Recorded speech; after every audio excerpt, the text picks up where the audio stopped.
এক ছাদের নিচে থাকতে গেলে অনেক কিছুই হয়, হবেই হবে, আপনি যেখানেই থাকেন না কেন। আপনি যদি বলেন যে আমি পরিবার নিয়ে থাকতে পারবো না, তাহলে ঠিক আছে, আপনি 1 বছরের জন্য আরবের বালুর ময়দানে চলে যান, কেউ নেই ওখানে, আপনি একা থাকতে পারবেন না। আপনি ওখানেও থাকতে পারবেন না, এখানেও থাকতে পারবেন না, কোনো না এক জায়গায় তো মানায় নিতেই হবে। তো মানুষ হচ্ছে সামাজিক জীব, সবাই আপনার পছন্দের হবে না, আপনিও সবার প্রিয় হবেন না, এটাই দুনিয়া, কারণ এটা জান্নাত নয়। কথা বলেন ঠিক না? সেই জন্য আমরা অন্যদেরকে আল্লাহর দিকে তাকায় মাফ করতে থাকবো। যত যে যাকে মাফ করতে পারবে রবের কাছ থেকে সে তত বেশি মাফ পেয়ে যাবে। আর একটু জোরে বলেন না। হযরত আলী রাদিয়াল্লাহু তাআলা একটা ফরমান অন্তরে বসাতে পারলে বড় উপকার হবে, সেটা হচ্ছে তুমি তোমার দুশমনকে, অপরাধীকে তত তাড়াতাড়ি মাফ করে দাও, তত তাড়াতাড়ি মাফ করে দাও, যত তাড়াতাড়ি তুমি তোমার গুনাহের জন্য আল্লাহর কাছ থেকে মাফ পাওয়া আশা করো, আশা রাখো, তত তাড়াতাড়ি তাকে মাফ করে দাও। এবার বলেন, আমরা সবাই কি আসামি? আমরা সবাই কি?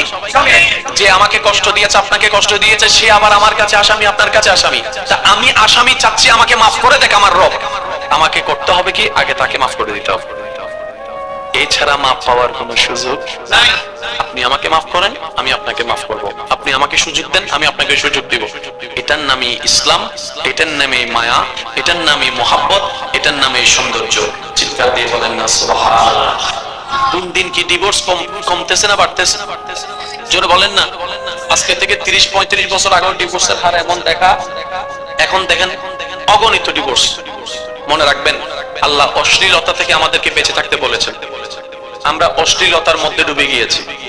এই অশ্লীলতা 1 সেকেন্ড শান্তি দেয়, 1 বছর কাঁদায়। জোরে বলেন না রে ভাই। আমার কথা বিশ্বাস করার দরকার নাই, এখন তো গুগল মামা সবার পকেটে পকেটে আছে। এই অশ্লীলতা যার জীবনে ঢুকে যায়, তার বেনিফিট কি কি হচ্ছে গুগল মামাকে জিজ্ঞেস করেন।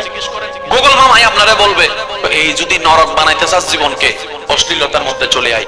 যদি নিজের জীবনকে নষ্ট করতে চাস, নেশার মধ্যে চলে আয়। যদি নিজের জীবনকে নষ্ট করতে চাস, শত্রুতা বাড়াই দে। যদি নিজের জীবনকে ধ্বংস করতে চাস, ইয়াবার মধ্যে চলে আয়, মদের মধ্যে চলে আয়। যেগুলোকে বর্তমান পৃথিবী ধ্বংসের কারণ বলছে, 1450 বছর আগে ইসলাম সব নিষেধ করে দিয়েছেন। চিৎকার দিয়ে বলেন সুবহানাল্লাহ। এবার বলেন, আল্লাহর প্রিয় বান্দা হয়ে যাওয়া, কবরে যাওয়ার ইচ্ছা আছে? তাহলে আগে এখানে লা ইলাহা বসাইতে হবে। আগে এখানে সবকিছু খেয়ে ফেলে ইল্লাল্লাহ বসিয়ে মুহাম্মদুর রাসূলুল্লাহকে, তারপরে আস্তে আস্তে ইবাদতের মধ্যে দেখবেন আপনাকে আর ইবাদতের দিকে যেতে হবে না, ইবাদতই আপনাকে টানবে। যেমন অনেক মানুষ আছে ফজরের নামাজ পড়ার স্বপ্ন দেখে, ইচ্ছা করে আমি ফজরের নামাজটা পড়বো, মোবাইলে অ্যালার্ম দিয়ে রাখে। কিন্তু দেখা যায় কি, অ্যালার্ম বেজে তার মোবাইলের অ্যালার্মে সবাই উঠে গেছে। সে উঠতে সকালে যখন ঘুম থেকে উঠে 6টা 7টা 8টা বেজে যখন চোখ খোলার পরে যখন দেখেছে, সে এতটুকু বুঝতে পারে ফজরের নামাজটা সে মিস করে ফেলেছে। ওই যে মন খারাপ করে, আপনি জানেন ওই মন খারাপ হওয়ার কারণেও আল্লাহ নেকি লিখে দেন। ফেরেশতা বলে যে মাওলা, নামাজ তো পড়ে নাই তোমার বান্দা, নেকি দিচ্ছ কেন? বলে যে আমার বান্দা আমার কাছে ফজরের মাধ্যমে আসতে পারে নাই বলে মন খারাপ করছে, এটা আমার বেশি পছন্দ হয়েছে, সেজন্য নেকি দিয়ে দিয়েছি।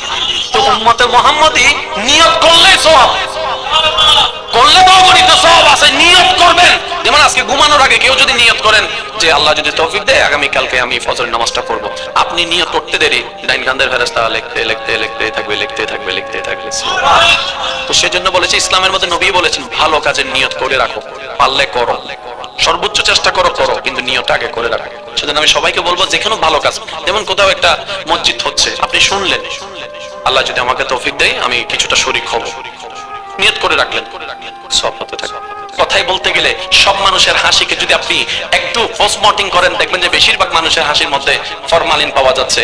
কিন্তু যারা হুয়াল্লাযী আনজালাস সাকিনাতা ফি কুলুবিল মুমিনিন আয়াতের ছায়াতলে জীবন পেয়েছে, তাদের অন্তর থেকে হাসিটা চেহারার মধ্যে প্রস্ফুটিত হয়ে প্রশান্তির দেখা যাচ্ছে। বলেন সুবহানাল্লাহ।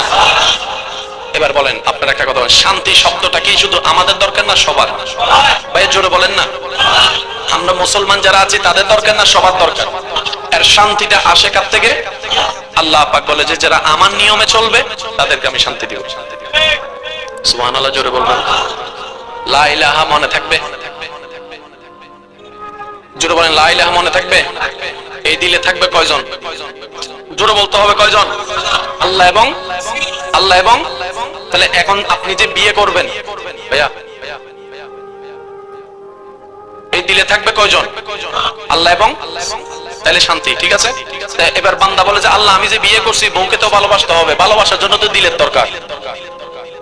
আমি যে বাপ হয়েছি সন্তানকে তো ভালোবাসতে হবে, নাহলে তো আমি বাপ হতে পারবো না, দায়িত্ব করাটা আসবে না। রব বলে যে বান্দা তুমি বুঝোই নাই, তোমার কাজ সজ্ঞানে স্বইচ্ছায় তোমার দিলে শুধু আমাকে আর আমার রসুলকে রাখা। এরপর আমি আল্লাহ তোমার অন্তরে তাদের